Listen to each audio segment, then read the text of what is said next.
Hola, ¿qué tal? Soy Jorge Luis Paniagua Huerta de la Ingeniería en Electrónica del Instituto Tecnológico de Durango y en este video voy a hablar de la representación del espacio de estados que corresponde al último tema de la materia de control 2. La representación en el espacio de estados es un método que nos facilita el modelado de sistemas de múltiples entradas o múltiples salidas o las combinaciones de estas. Pueden ser sistemas con una entrada y varias salidas o varias entradas y una salida, a diferencia de los sistemas que ya habíamos visto que nada más tenían una entrada y una salida. Eh, Esto aplica para sistemas lineales y no lineales, y un ejemplo sencillo de esto sería un rompecabezas como el de la imagen. En este pues tenemos un cuadrito en blanco, un cuadrito vacío, y el chiste es acomodar los demás cuadritos en un orden. Entonces aquí tenemos varias combinaciones posibles y mediante un espacio de estados pues se puede llegar a la combinación más apropiada para solucionar el rompecabezas con el menor número de movimientos. Antes de comenzar, vamos a agarrar un poquito de contexto con unos conceptos que son necesarios entender. El primero de ellos es el estado. En este tema, un estado es un sistema que se considera como el conjunto más pequeño de variables. Relacionado a esto están las variables de estado, que son los componentes del estado, o sea, estas son las variables más pequeñas que determinan si el estado es el estado del sistema dinámico. Ahora, conocer estas variables en un tiempo determinado, que puede ser t igual a 0, así como conocer el tiempo de la entrada en un tiempo que sea mayor que t0, puede ayudarnos a determinar el comportamiento del sistema para cualquier tiempo que sea menor o igual que t0. Del mismo modo tenemos el concepto del vector de estado. Este básicamente consiste en que dependiendo de la cantidad de variables de estado para describir el comportamiento de un sistema, podemos tener estas variables como n y determinarlas como los componentes de un vector x. También tenemos el espacio de estados, que básicamente engloba todo esto anterior, lo mismo que el vector de estados, pero en lugar de ser un vector con componentes, vendría siendo un espacio de n dimensiones. Aquí podemos acomodarlo como la dimensión del eje x1, x2, hasta el eje xn. Aunque aquí, como estamos hablando de dimensiones, pues no es tan conveniente meterse con dimensiones que sean mayor que 3 porque pues, sería un poco difícil de entender. Tenemos también lo que son las variables de estado, que básicamente son el subconjunto de variables de un sistema que nos pueden ayudar a representar el estado completo en cierto punto del tiempo. Aquí el número mínimo de variables con el que contamos casi siempre va a ser igual al orden de la ecuación diferencial que nos arroje el sistema. O sea, si tenemos un sistema con una función de transferencia que después de hacer el procedimiento necesario nos arroja una ecuación de segundo orden, pues quiere decir que vamos a tener dos variables en el variables de estado. También contamos con lo que son los sistemas lineales. Una forma de representar al espacio de estados en un sistema lineal con una dimensión p de entradas y q de salidas y n de variables se escribe de la siguiente forma, que vendría siendo como esta ecuación que tenemos aquí a la izquierda, donde x de t va a ser igual a de t x de t más b de t u de t, y y de t igual a c de t x de t más d de t u de t. ¿Qué quiere decir todo esto?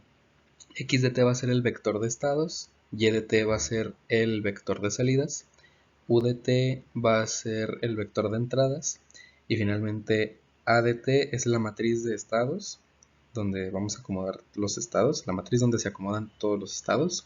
B de t va a ser la matriz de entrada, donde se van a acomodar las señales de entrada. C de t la matriz de salida, donde se van a acomodar las señales de salida. y DDT una matriz de transmisión directa. Igualmente vamos a tener diferentes tipos de sistemas con sus diferentes modelos de espacio y de estado.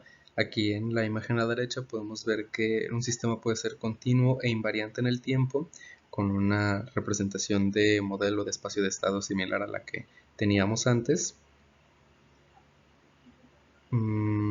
Puede ser continuo y variante en el tiempo, discreto e invariante en el tiempo, discreto y variante en el tiempo, o bien tenemos estas otras dos formas que son para los diferentes tipos de sistemas, que vendría siendo la transformada de Laplace del sistema continuo e invariante en el tiempo. Esto trabaja con el orden de la frecuencia, y la transformada Z del sistema discreto e invariante en el tiempo, que esto se aplica más bien a sistemas discretos y pues por lo visto es un poco complicado de trabajar con eso. A partir del modelo de espacio de estado también podemos llegar a una función de transferencia. Esto, ¿cómo puede ser? Pues todo parte de una parte de la ecuación que veíamos antes, donde se le aplica el orden de la frecuencia, y luego se agrupa con términos semejantes, o sea, x de s, dándonos este resultado. La primera parte de la ecuación, la que se mostraba en la diapositiva anterior, corresponde a las ecuaciones de entrada. Entonces, si recordamos que una función de transferencia está formada por la relación que existe entre la salida y la entrada de un sistema, pues podemos sustituir los valores en la ecuación de salida, quedando de esta forma y pues con el resultado que se muestra aquí para la obtención de la función de transferencia. Ahora, para este punto, pues ya nos estamos preguntando dónde es que se usa o para qué nos sirve todo esto del modelo del espacio de estados. Pues esto se utiliza para lo que vendrían siendo los sistemas MIMO, por las siglas en inglés Minimum Inputs, Minimum Outputs, que básicamente son un sistema con el menor número de cantidad de entradas posible y el menor número de salidas posibles. Bueno, para seguir adelante con los temas, pues tenemos también lo que es la forma canónica, que vendría siendo el acomodo que se le puede dar a la función de transferencia con la forma que se muestra en la imagen. Para llegar a esto es necesario expandir la función de transferencia, que muchas veces vamos a encontrar factorizada. Entonces, al expandirla, vamos a poder obtener los coeficientes en el numerador y en el denominador de cada una de las dimensiones, por así decirlo. O sea, si es de segundo orden, pues vamos a encontrar la s cuadrada, la s lineal y el término constante. Antes de seguir con los últimos dos temas de este video, tenemos que definir otros conceptos. Uno de ellos sería la controlabilidad. Básicamente, ¿qué significa cuando un sistema es controlable? Cuando un sistema tiene controlabilidad. Quiere decir que el sistema es 100% controlable y que es posible transferir el sistema desde un estado inicial, cualquiera que sea, en cualquier intervalo de tiempo, mediante la aplicación de una señal de control no restringida. ¿Qué quiere decir esto? Que no se va a descontrolar, básicamente. ¿Para qué nos sirve esto? Para llegar a la forma canónica controlable. Retomando lo que decíamos en la anterior diapositiva, si tenemos una función de transferencia que ya expandimos y ya sabemos qué magnitud tiene cada uno de sus coeficientes, pues ya los podemos insertar en una matriz similar a la de la imagen, y de ese modo pues llegar a la variable de estado que queremos conocer. El siguiente concepto con el que vamos a trabajar es la observabilidad. ¿Qué quiere decir cuando un sistema es observable? Pues que si cualquier estado inicial se puede determinar mediante la observación en n periodos de muestreo, pues quiere decir que sí es observable, que sí cumple con la condición. Un ejemplo de esto pues vendría siendo la potencia. porque como tal la potencia no se puede medir, no hay un dispositivo que nos ayude a medir la potencia como tal, o sea, como entidad, como valor. Dependemos de la corriente y del voltaje casi siempre en los métodos que hay para medir la potencia. Entonces, como tal, la potencia no es observable.